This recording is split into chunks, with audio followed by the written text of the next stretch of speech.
नमस्कार दोस्तों, स्वागत है आप सभी का। आज मैं फिर आप लोगों के लिए एक नए जॉब का अपडेट लेकर आ गई हूँ।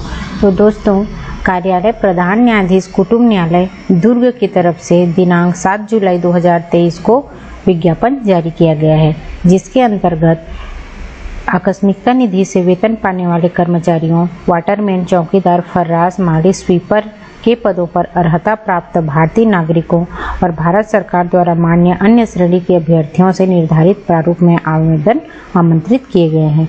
आवेदन करने की अंतिम तिथि 31 जुलाई शाम के 5 बजे तक रखी गई है। ठीक है, तो चलिए आवेदन में पदों का विवरण देखते हैं। पदों का विवरण किस प्रकार से है, तो यहाँ पे आकस्मिकता निधि से वेतन पाने वाले कर्मचारी पद का नाम है, जिसमें वाटरमैन के 3 पद, चौकीदार के 3 पद, फर्राश के 4 पद, माली के 4 पद और स्वीपर के 4 पद। कुल 18 पदों का विवरण यहाँ पे दिया गया है। अनुसूचित जाति मुक्त में 3 पद, पिछड़ा वर्ग मुक्त में 2 पद और अनारक्षित मुक्त में 10 पद और महिलाओं के लिए 3 पद रिजर्व है। इस प्रकार से कुल 18 पदों पर भर्ती होनी है। ठीक है, अब इसमें देखते हैं नियम एवं शर्तें क्या क्या दी गई है। पदों में की संख्या में किसी भी समय कमी या वृद्धि की जा सकती है। SC, ST, OBC के लिए आरक्षित पद केवल छत्तीसगढ़ के मूल निवासी के लिए ही आरक्षित है, यहाँ पे बताया गया है। महिलाओं के लिए आरक्षित पद केवल छत्तीसगढ़ राज्य के निवासी महिलाओं को ही दिया जाएगा। अब यहाँ पे भर्ती की पात्रता एवं शर्तें में वेतनमान जो है कलेक्टर द्वारा निर्धारित दर रहेगा। शैक्षणिक योग्यता कक्षा 5वीं परीक्षा उत्तीर्ण मांगा गया है।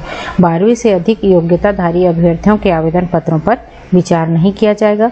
यदि आप ड्राइवर, कुक, माली, इलेक्ट्रीशियन, बढ़ई, प्लम्बर इत्यादि कार्य का अनुभव रखते हैं तो उन अभ्यर्थियों को प्राथमिकता दी जाएगी। आवेदन पत्र के साथ अनुभव प्रमाण पत्र जो है आपको संलग्न करना होगा। अब आयु सीमा की पात्रता एवं शर्तें में यहाँ पे रोजगार कार्यालय में आयु अभ्यर्थी का पंजीयन होना चाहिए और जो आयु मिनिमम 1 जनवरी 2023 को 18 वर्ष, अधिकतम 30 वर्ष रखा गया है। छत्तीसगढ़ के स्थानीय निवासियों को 40 वर्ष तक की छूट दी जाएगी। छत्तीसगढ़ राज्य से बाहर के लोगों के लिए 30 वर्ष है और छत्तीसगढ़ के समस्त छूट जो है लागू होने के बाद आयु सीमा 45 वर्ष से अधिक नहीं हो सकती। ठीक है, आयु संबंधी प्रमाण पत्र के लिए 5वीं 8वीं परीक्षा के प्रमाण पत्र जिसमें जन्म तिथि का उल्लेख हो मान्य होगा। अगर आप आयु सीमा में छूट चाहते हैं तो आपको आयु सीमा संबंधी प्रमाण पत्र जो है संलग्न करना पड़ेगा। अब चलिए देखते हैं इसमें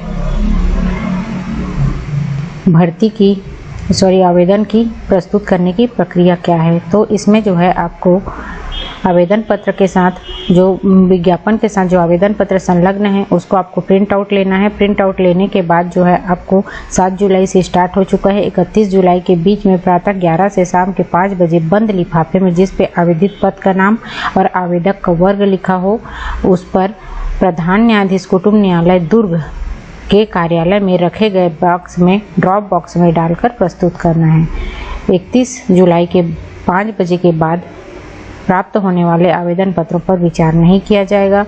आवेदन पत्र के साथ शैक्षणिक योग्यता, जाति, निवास, दिव्यांगता आदि संबंधित प्रमाण पत्र स्वयं की अभिप्रमाणित मतलब सेल्फ एटेस्टेड जो है आपको संलग्न करना होगा। अधिक जानकारी के लिए district.ecourts.gov.in/durg से जाकर देख सकते हैं। इसका PDF आपको मेरे टेलीग्राम चैनल पे मिल जाएगा। इसका लिंक डिस्क्रिप्शन पे है, वहां से जाकर आप लोग ज्वाइन हो सकते हैं। चयन की प्रक्रिया देख लेते हैं। यहाँ पे एक चीज़ और दिया गया है कि जो सभी पद हैं एक ही आवेदन पत्र स्वीकार किया जाएगा। ठीक है, अब एक पद के लिए जो है कई आवेदन नहीं कर सकते। चयन प्रक्रिया अब इसमें देखते हैं कि चयन प्रक्रिया में आकस्मिकता निधि हेतु जो भी पद हैं उसके लिए कौशल या शारीरिक परीक्षा जो है या साक्षात्कार लिया जाएगा। इसमें सबसे पहले जो है आकस्मिकता निधि के पदों के लिए 50 अंकों की कौशल एवं शारीरिक परीक्षा आयोजित की जाएगी, जिसमें शारीरिक क्षमता, बौद्धिक क्षमता, आज्ञाकारिता एवं कार्यकुशलता को देखा जाएगा। कौशल परीक्षा एवं शारीरिक परीक्षा साक्षात्कार हेतु परीक्षार्थियों के प्रवेश पत्र जिला न्यायालय दुर्ग के वेबसाइट से डाउनलोड किया जा सकता है। परीक्षार्थी अपना प्रवेश पत्र डाउनलोड कर पहचान पत्र के साथ में आपको जो है परीक्षा केंद्र में उपस्थित होना है। इसके लिए कोई अलग से सूचना जो है नहीं भेजी जाएगी। ठीक है।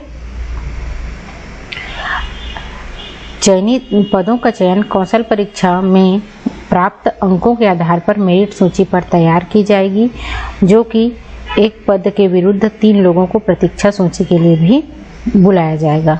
प्रतीक्षा सूची 1 साल के लिए वैध रहेगी। ठीक है, मतलब एक पद मेरिट लिस्ट तो निकालेंगे ही उन लोग, उसके साथ साथ एक पद के विरुद्ध में 3 लोगों को प्रतीक्षा सूची में भी रखेंगे, जो कि 1 साल तक के लिए वैलिड होगा। जन्म तिथि समान होने पर 5वीं की परीक्षा में अधिक अंक अगर पाए जाते हैं तो पाने वाले उम्मीदवार को वरीयता दी जाएगी। मतलब अगर 2 लोगों का नंबर सेम है तो पहले तो जन्म तिथि को देखा जाएगा, और जन्म तिथि भी सेम है तो 5वीं की जो परीक्षा में उत्तीर्ण प्राप्तांक है उसमें जिसका ज़्यादा रहेगा उसको पहले रखा जाएगा।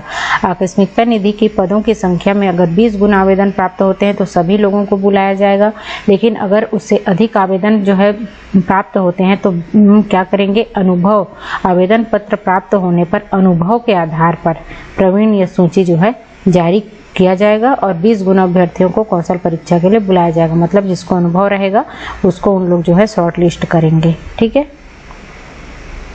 अब चलिए देख लेते हैं नियुक्ति हेतु चयन विधि। यहाँ पे दिया गया है 50 नंबर का रहेगा। वृत्त के लिए यहाँ पे बताया गया है। ठीक है, वृत्त के लिए 50 अंक का रहेगा, जिसके लिए किसी भी प्रकार के आपको टीए नहीं दिया जाएगा। आपको स्वयं के व्यय पे साक्षात्कार में जो है सम्मिलित होने जाना है। अब फॉर्म का प्रारूप देखेंगे अपन, लास्ट में दिया है तो फॉर्म का प्रारूप कुछ इस प्रकार से है। इसको आपको प्रिंट आउट करना है। प्रिंट आउट करने के बाद में आपको इसको पूरी तरीके से भर के सभी जो दस्तावेज हैं उसकी सेल्फ अटेस्टेड छाया प्रति जो है संलग्न करके ड्रॉप बॉक्स में डालना है। तो उम्मीद करती हूँ दोस्तों मेरा यह वीडियो आप लोगों को पसंद आया होगा। पसंद आया हो तो प्लीज़ लाइक कीजिए, अपने दोस्तों में शेयर कीजिए, और इसी प्रकार के अन्य जॉब अपडेट पाने के लिए मेरे चैनल महामाया अकेडमी को सब्सक्राइब कीजिए। धन्यवाद।